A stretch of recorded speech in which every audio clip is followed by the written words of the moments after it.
ఢిల్లీలో high alert ప్రకటించారు. పెహల్గాం ఉగ్రదాడి నేపథ్యంలో హై అలర్ట్ జారీ చేశారు. దీంతో ఇంటెలిజెన్స్ అధికారులతో ఢిల్లీ పోలీసులు టచ్లో ఉంటూ సమీక్షిస్తున్నారు. మరోవైపు భారత్ పాక్ సరిహద్దులో పెద్ద ఎత్తున సైన్యం మోహరించింది. పర్యాటక ప్రాంతాల్లో భద్రతను పెంచారు. అలాగే యుద్ధ భయంతో పాకిస్తాన్ అప్రమత్తమైంది. త్రివిధ దళాలను పాకిస్తాన్ అప్రమత్తం చేసింది. గగనతలంలో వాయుసేన, సముద్రంలో నేవీ కసరత్తులు చేపట్టారు.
ఢిల్లీలో హై అలర్ట్ ప్రకటించారు. పహల్గాం ఉగ్రదాడి నేపథ్యంలో హై అలర్ట్ ప్రకటించారు.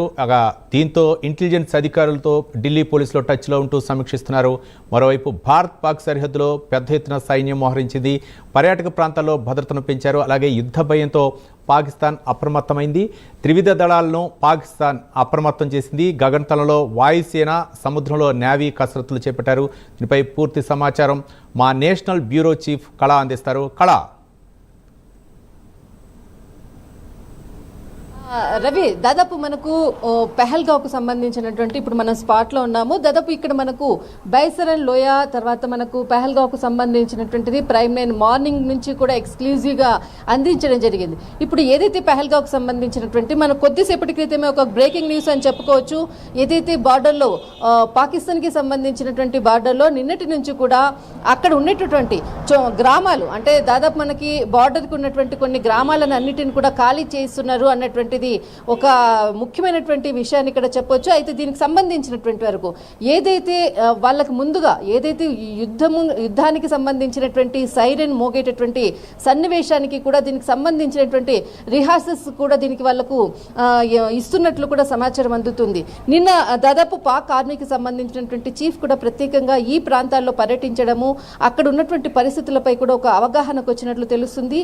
వారికి ఏదైతే యుద్ధానికి సంబంధించినటువంటి దీనికి సంబంధించినటువంటి సైరన్ మోగినప్పుడు దానికి స్పష్టమైనటువంటి ఒక అంటే వాయిస్కి సంబంధించినటువంటిది కూడా సైరన్ బెల్ని కూడా అమర్చినట్లు కూడా తెలుస్తుంది.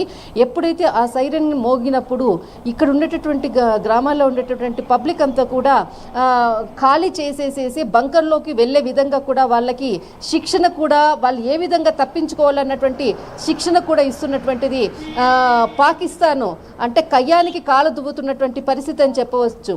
ఏదైతే తప్పు చేసింది మరి అయినా కూడా అక్కడ ఉండేటటువంటి వాళ్ళు ఇక్కడ సైనికులకు మరి ఎదురు కాల్పులు చేస్తూ ఏదైతే నియంత్రణ రేఖ దగ్గర ఉన్నటువంటి హద్దులు మీరి పరిస్థితి అంతా కూడా భారత ప్రభుత్వం ఉన్నటువంటి పరిస్థితిని అంతటిని కూడా అంచనా వేస్తుంది. దానికి తగ్గట్టుగానే ప్రపంచ దేశాలంతా కూడా పాకిస్తాన్ని ఒక టెర్రరిస్ట్ దేశంగా ముద్ర కూడా వేసింది.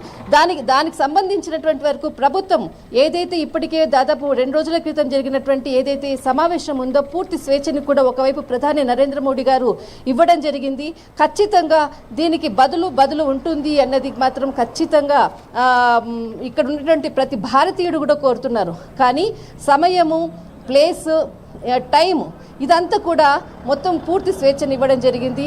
దానికి ఎప్పుడు ఏంటి అన్నది మాత్రము దీనికి సమాధానం చెప్పలేం రవి. కానీ అక్కడ ఏదైతే పాక్కి సంబంధించినటువంటి ప్రస్తుత పరిస్థితుల్లో మాత్రము ఆర్మీ చీఫ్ నిన్న ఉన్నటువంటి చుట్టూరా ఉన్నటువంటి 28 గ్రామాలు ఉన్నాయి. ఆ గ్రామాలకు సంబంధించినటువంటి ప్లేసుల్లో అక్కడ ఉన్నటువంటి వాళ్ళని విలేజెస్లో ఉన్నటువంటి వాళ్ళని ఏ విధంగా తప్పించుకోవాలి, బంకలలో ఏ విధంగా వెళ్ళాలి అన్నటువంటి ఒక రిహార్సల్స్ కూడా చేసినటువంటి సమాచారం అందడంతో ఒక్కసారిగా కూడా ఢిల్లీలో కూడా హై అలర్ట్ ప్రకటించినట్లు కూడా తెలుస్తుంది. ముఖ్యంగా ఇంటెలిజెన్స్ సమాచారం ప్రకారంగా ఏదైతే మనకు ఢిల్లీకి సంబంధించినటువంటి వరకు దాదాపు 5,000 మందికి పైగా ఇప్పటికీ ఏదైతే హెల్త్ ఇష్యూస్ తోటి హెల్త్ వీసా తోటి ఎంటర్ అయ్యారు, వారందరూ కూడా వారికి సంబంధించినటువంటి డాటా ఇన్ఫర్మేషన్ కూడా తీసుకోవడానికి ఇంటెలిజెన్స్ తర్వాత ఎన్ఐఏకి సంబంధించినటువంటి పూర్తి సమాచారాన్ని అటు ఢిల్లీ ప్రభుత్వం కూడా మొత్తం అంతా కూడా ఈ సమాచారం రాబట్టే ప్రయత్నం చేస్తున్నారు. కానీ ఏదైతే హాస్పిటల్లో జాయిన్ అయ్యి తర్వాత వాళ్ళు హెల్త్ ఇష్యూతో వీసా తీసుకొని తర్వాత 5,000 మంది గాయమైనటువంటి పరిస్థితి కూడా సమాచారం కూడా అందుతుంది. అయితే ముఖ్యంగా వాళ్ళు ఎక్కడికి వెళ్ళారు, వాళ్ళు ఇచ్చినటువంటి ఆధార్ డాటాతో సహా కూడా మొత్తం పూర్తి సమాచారాన్ని రాబట్టే ప్రయత్నం చేస్తున్నారు. 5,000కు పైగా కూడా ఢిల్లీలో కేవలము ఢిల్లీ మహానగరంలో మాత్రమే అక్కడ పాకిస్తాన్ నుంచి వచ్చినటువంటి వాళ్ళు ఇక్కడ ఢిల్లీలో ఉన్నట్లు కూడా ఇంటెలిజెన్స్కి అందినటువంటి సమాచారం. దీనితో ఒకవైపు పాకిస్తాన్కి సంబంధించినటువంటి నిన్నటి నుంచి కవ్వింపు చర్యలు కూడా మరింత పెంచడంతో ఒక్కసారి ఢిల్లీ కూడా అలర్ట్ అయ్యింది. దీనికి తగ్గట్టుగానే ప్రభుత్వం అడుగులు వేస్తుంది, ఖచ్చితంగా పూర్తి సమాచారం రాబడుతుంది రవి. రైట్ కదా. మరో పక్క అంటే పాకిస్తాన్ చేస్తున్నటువంటి ప్రయత్నాలు ఏ విధంగా అయినా సరే తిప్పికొట్టాలని భారత్ వ్యూహంతో ఉంది. ఈ నేపథ్యంలోనే దేశ రాజధాని ఢిల్లీని కూడా అప్రమత్తం చేసింది. ఒక పక్క నేషనల్ బ్యూరో ఇన్వెస్టిగేషన్ తోటి అక్కడ స్థానిక పోలీసులతోటి సమన్వయం ఏర్పాటు చేసుకుంది. మరో పక్క త్రివిధ దళాలకు కూడా అంటే కొన్ని అంశాలపై పూర్తి స్వేచ్ఛనిచ్చినట్టు తెలుస్తుంది. ఈ నేపథ్యంలో ఐఎన్ఎస్ విక్రాంత్ను కూడా సముద్ర మార్గం ద్వారా భారత్పై గురిపెట్టినట్టు తెలుస్తుంది. నేపథ్యంలో అంటే తాజా పరిణామాలను చూస్తే యుద్ధ వాతావరణం నెలకొనే అవకాశాలు ఉన్నాయనుకోవచ్చు అక్కడ. ఖచ్చితంగా మనకి యుద్ధము అన్నటువంటి మాట ఎక్కడా కూడా మనము మీడియా పరంగా కూడా దాన్ని కొంత హైలైట్ చేయకుండానే ప్రభుత్వం కూడా ఎక్కడా కూడా యుద్ధానికి సై అని ఎక్కడా కూడా మెన్షన్ చేయలేదు.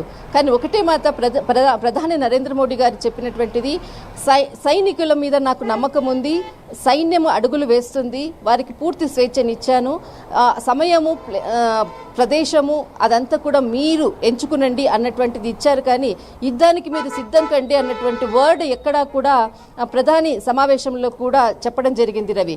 అయితే ముఖ్యంగా ఏదైతే మనకు పుల్వామా దాడి జరిగే ముందు కూడా ఏదైతే మనకు సిఆర్ఏపీకి సంబంధించినటువంటి సిసిఏపీకి సంబంధించినటువంటి సమావేశం జరిగింది.